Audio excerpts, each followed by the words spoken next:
ঈদের দিনটা আমাদের কিভাবে কাটলো চলো আজকে তোমাদের সাথে শেয়ার করি। সকাল সকাল নতুন পোশাক পরে রেডি হয়ে গেলাম ঈদের নামাজের জন্য। ঈদগায় যেয়ে নামাজ পড়লাম, সবাইকে ঈদের শুভেচ্ছা জানালাম। নামাজ পড়ে এসে আমি বাড়িতে এসে সবার সাথে বসে কিছু খেলাম। লাচ্চার সময় আমাদের ফেভারিট। তারপর দেরি না করে আমি চলে গেলাম আমার শ্বশুর বাড়ি, কারণ আমার বউ আর মেয়ে ওখানেই আছে। শ্বশুর বাড়ি গিয়েই আমার মেয়ে আমাকে দেখে পাগলের মতো আচরণ করছিল, মানে পাপা এসছে, পাপা বলে কথা। এ বাবা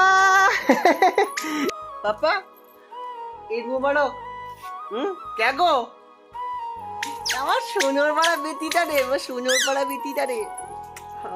পাপা এটা হামি খেলি, হামি খেলি, হামি খেলি। হে হে হে। কে গো?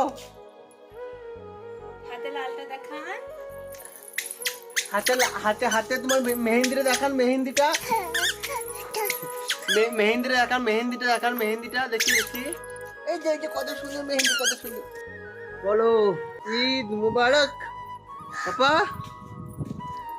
ছেড়া বলো সবাইকে ঈদ মুবারক।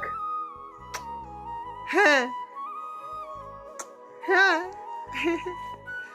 তারপর আমি আমার মেয়ে আর বউকে নিয়ে গেলাম আমার মামার বাড়ি। ওখানে আত্মীয় স্বজনদের কাছে একটু বসে গল্প করলাম আর অনেক মজা করলাম। তুই কিছু করতে আসবি না, কিছু করতে তোকে আগে লো। আই দে আই দে আই দে আই দে আই দে, তোকে মিম দিয়ে ছাড়বো আবার।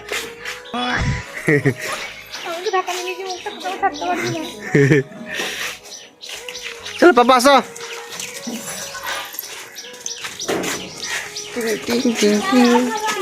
আসো যাবে। তুই উঠে গেছিস, তোকে আর ই করতে পারলি, মুখটা ঢাকা থাকলি কোথা।